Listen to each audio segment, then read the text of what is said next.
ഇന്നത്തെ ഒരു സംഭവം കുട്ടികൾക്ക് ഇഷ്ടാവുന്ന നല്ല ക്യൂട്ടായിട്ടുള്ള ഒരു സംഭവമാണ് കേട്ടോ. അപ്പോൾ എല്ലാവരും ഒന്ന് വീഡിയോ കണ്ടു നോക്കണേ.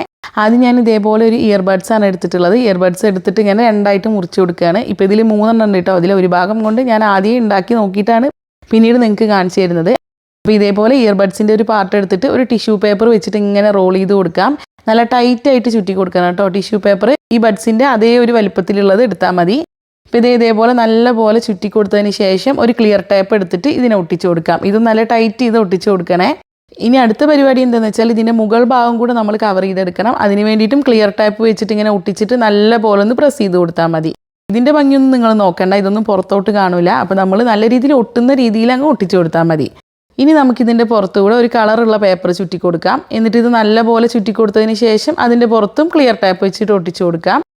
അപ്പോൾ ഈ ഒരു പേപ്പറിൻ്റെ വിട്ട് എന്ന് പറയുന്നത് കുറച്ചുകൂടെ കൂടുതലായിരിക്കണം കേട്ടോ. ഇതിൻ്റെ ബാക്കിൽ ഇങ്ങനെ കുറച്ചൊരു ഗ്യാപ്പ് ഉണ്ടായിരിക്കണം. ഇതേപോലെ ഞാൻ 2 റെഡിയാക്കി എടുത്തിട്ടുണ്ട്. ഒന്ന് റെഡും ഒന്ന് ഗ്രീനും.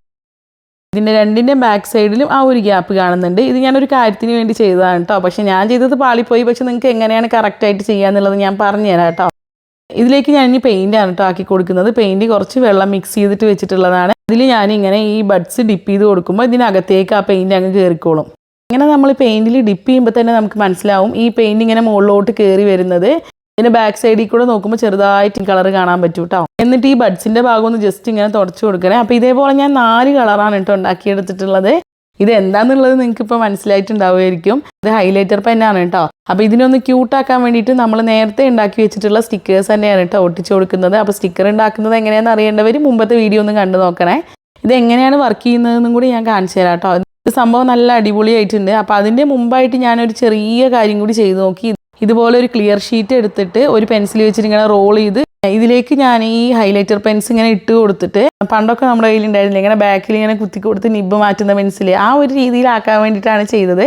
പക്ഷേ സംഭവം ചെറുതായിട്ടൊന്ന് പാളിപ്പോയിട്ടുണ്ട്. എന്താണെന്ന് വെച്ചാൽ ഞാൻ ഉണ്ടാക്കിയെടുത്തിട്ടുണ്ടായിരുന്ന ഈ റോളിൻ്റെ ഉള്ളിൽ നല്ല ടൈറ്റായിട്ടാണ് കേട്ടോ ഈ പെന്നിരിക്കുന്നത്. അപ്പോൾ അതുകൊണ്ട് തന്നെ ഇത് ബുദ്ധിമുട്ടായിരിക്കും. അപ്പോൾ ആ പരിപാടി ഞാൻ അവിടെ ഉപേക്ഷിച്ചു.